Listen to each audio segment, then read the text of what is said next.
많은 전문가들은 그렇게 얘기합니다. 북한은 사실상의 핵 보유국으로 봐야 된다. 이런 걱정들 속에서 대두되는 말이 있습니다. 바로 핵에는 핵.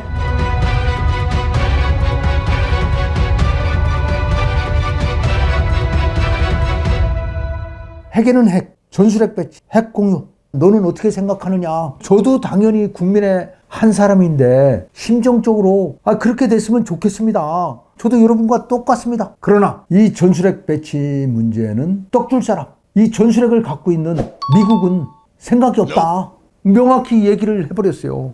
미국의 입장이 선명하게 나타난 것이 지난 2022년 10월이죠. 관훈클럽 토론에서 미국에 대해서 필립 골드버그가 전술핵 배치를 주장하는 것은 정말 무책임하고 위험한 발언이라고 한마디 했어요. 또 11월 초에 54차 한미 안보연례 SCM 회의에서 한국 핵무장과 전술핵 배치는 고려 대상이 아니다. 미국의 입장은 선명하게 전술핵 배치 한반도에 생각할 필요 없다. 우리가 다른 전략자산이나 다른 수단으로 보장하겠다. 더 이상 떠들지 말아라.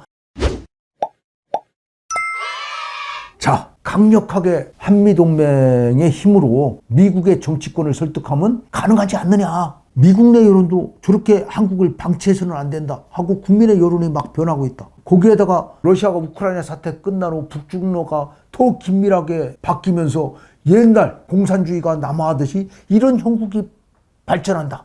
이렇게 됐을 때 미국의 정치권은 한반도에 전술핵 배치하는 게 필요하지 않아? 또 핵 공유 문제 우리가 생각해 봐야 되는 거 아니야? 그러나 주인이 있어요. 미국 거를 우리 한반도에 배치해 놓는다는 거죠.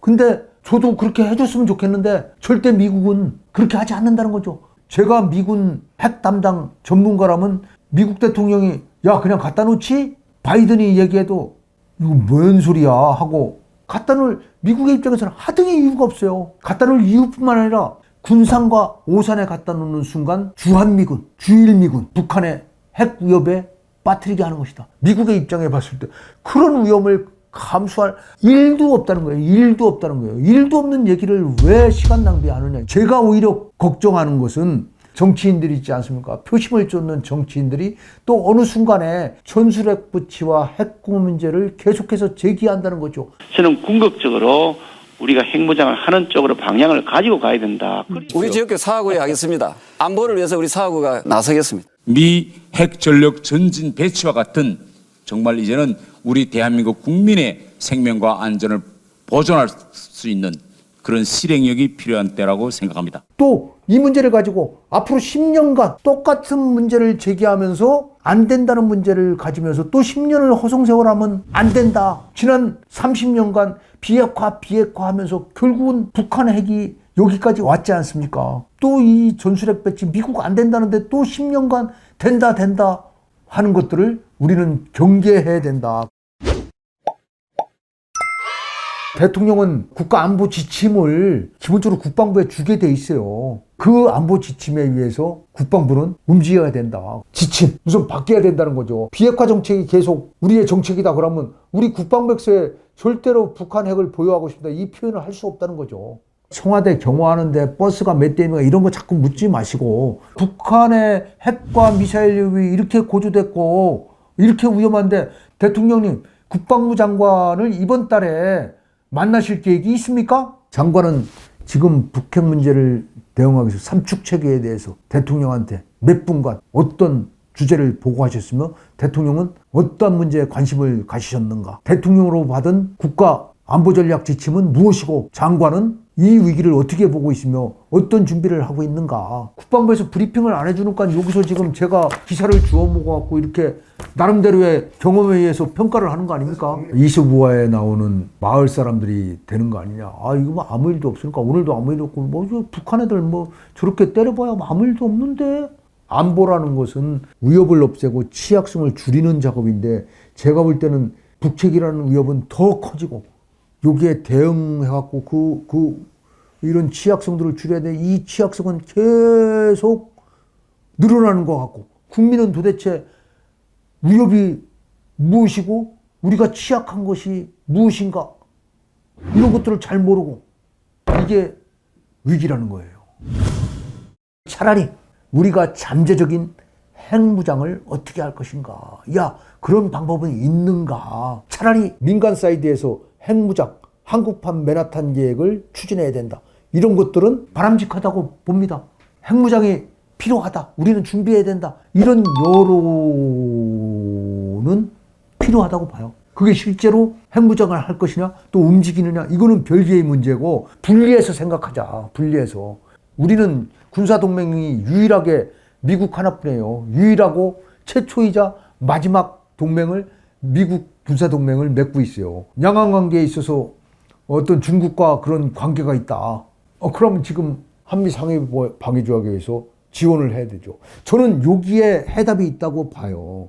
자, 지금 대만 문제, 또 중국의 인도태평양 전략상의 중국의 봉쇄 문제, 한국이 필요하다. 이런 관계 속에서 우리는 진짜 미국에게 요구할 것들이 있다. 이 한미동맹을 보다 더 진화시킬 수 있는 좋은 기회가 지금 있다. 이 시기를 잘 이용해다. 북한 핵 문제에 대해서. 그래서 현상 관리를 하는 게 아니라 우리 미래를 위해서 미국과 우리 한국은 한반도 안보를 위해서 빅딜할 수 있는 요소가 있다. 70년 지났지 않습니까? 21세기에 맞도록 북한의 핵 무력에 억제하는 상호 확장 억제력, 이것들을 좀 명문화하는 문제, 한미동맹을 좀 새롭게 하는 문제, 이런 것들을 좀 발전적으로 할 수 있는 요소가 분명히 있다고 봐요. 북핵 대응 TF를 만들었는데 여와 야가 있는데 한쪽에서 북핵 대응 TF를 만들고 운용하고 있습니다 하고 이걸 만들겠습니다. 그러면 우리 국민은 전체적으로 니들 뭔 장난하냐? 야, 핵 문제가 지금 뭐 국회에서 대응 TF를 만들려면 국회의장 주관하에 진짜 본격적으로 위기를 인식하고 정말 위험하구나. 야, 여야가 말로다만 안 보는 여야 정쟁이 없습니다. 우리 한반도에 지금 북한 핵과 미사일을 위기를 제대로 위기로 보지 않는 게 더 큰 위기다. 어디 한쪽 당에서 말이야 대응 TF 만들었다고 뉴스에서 자랑질하고 이거는 안 맞아요. 통합이 필요한 분야입니다. 그래서 같은 목소리를 내기 위해서 NSC나 이런 데는 지금까지 해왔던 거와 다른 행보를 해야 된다는 거죠. 국회와 국방부와 안보 관련 유관기관들을 전부 다 총체적으로 하면서 정말 다가온 위협을 대응해야 되기 위한 노력이 정말 필요한 시기다. 제가 말씀드린 거 정말 필요합니다. 어쪽 일방적으로 뭐 했습니다, 뭐 해서 자랑하는 사람들 경계해야 됩니다. 5년 뒤, 10년 뒤 이 위기에 대응해서 어떤 비전을 갖고 있고 얼마만한 예산을 도대체 준비하고 있는가.